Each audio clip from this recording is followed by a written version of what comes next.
बेटा हम डी और एफ ब्लॉक में, अब हम एफ ब्लॉक के बारे में, एलिमेंट्स के बारे में पढ़ेंगे, ठीक है। तो ये जो एफ ब्लॉक के एलिमेंट्स होते हैं ये रेयर अर्थ मेटल्स कहलाते हैं।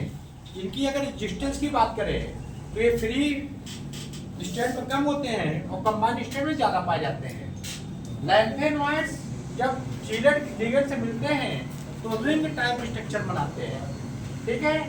और अगर हम लैंथेनॉइड्स का इलेक्ट्रॉनिक कॉन्फ़िगरेशन की बात करें, हम जानते हैं कि ये ब्लॉक में दो प्रकार के मेन एलिमेंट्स आते हैं, लैंथेनॉइड्स एंड एक्टिनॉइड्स।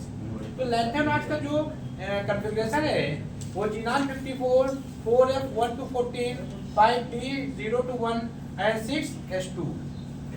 यहाँ पर मैंने लैंथियम, सेलेनियम और ल्यूडियम का जो है आपको मैंने इलेक्ट्रॉनिक कन्फिगरेशन बताया है।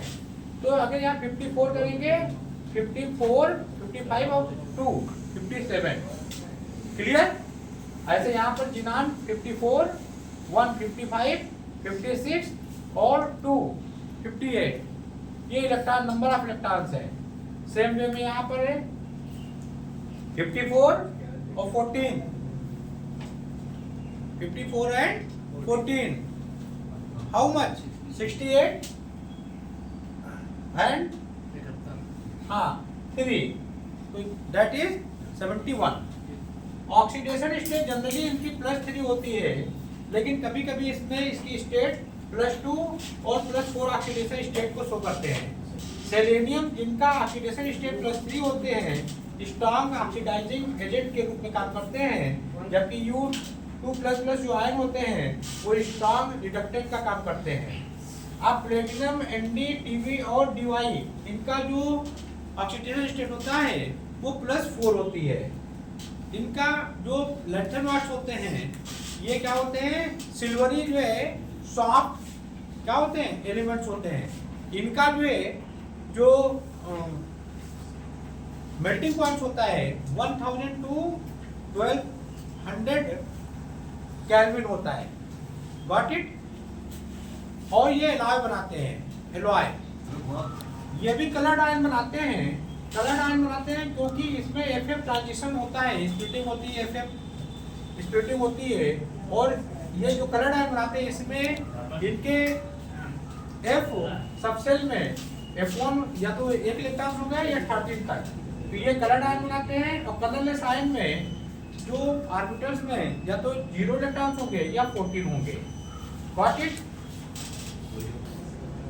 अब हम एक्टिनॉइड्स की बात करते हैं, और एक्टिनॉइड जो होते हैं वो मोस्टली क्या होते हैं, रेडियो एक्टिव एलिमेंट्स होते हैं। इनका इलेक्ट्रॉनिक कॉन्फ़िगरेशन रैंडियम 86 जो कि एक नोबेल गैस है, नोबेल गैस का कॉन्फ़िगरेशन है। और 5f 0 to 14 इलेक्ट्रॉन्स हो सकते हैं f में, d में 0 से 1 इलेक्ट्रॉन्स हो सकते हैं, और 7s2 है। एक्सेप्ट थोरियम, थोरियम का ये जो है इलेक्ट्रॉनिक कॉन्फ़िगरेशन नहीं है। एक्टिनियम जो इसका फर्स्ट एलिमेंट्स है एक्टिनॉइड्स का, उसका जो इलेक्ट्रॉनिक कॉन्फ़िगरेशन है वो रैंडियम 86, 87 और 88, 89। यहाँ पर LR 103 है, 86 and 14, 100, 101 and 103, what it. General oxidation state इसकी +3 होती है, जैसे हमने उसमें भी देखा था लैंथेनॉइड्स के केस में। थोरियम की क्या होता है ऑक्सीडेशन स्टेट +4 होता है, ये हाईएस्ट होती है। लेकिन बाद में जो PaU और Np है इनकी ऑक्सीडेशन क्रमशः +5, +6, +7 होता है, लेकिन इनकी रिएक्टिवनेस कम होती है।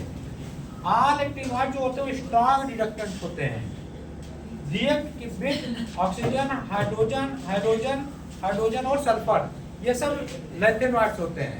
यानी जितने भी एक्टिनॉइड्स होते हैं वो अधिकतर लैंथेनॉइड से रिएक्ट कर लेते हैं। Greater tendency to form complex ion, अगर हम तुलना करें लैंथेनॉइड्स और एक्टिनॉइड्स में, तो एक्टिनॉइड जो है वो मोर कॉम्प्लेक्स आयन बनाते हैं, इसके साथ चीलेट लिगेंड्स के साथ में और पाई इलेक्ट्रॉन लिगेंड्स के साथ में, ठीक है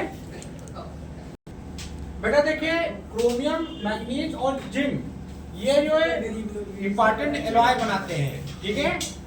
कॉपर, ठीक है, सिल्वर और गोल्ड ये कॉइनेज मेटल्स बनाते हैं जिससे सिक्के बनते हैं।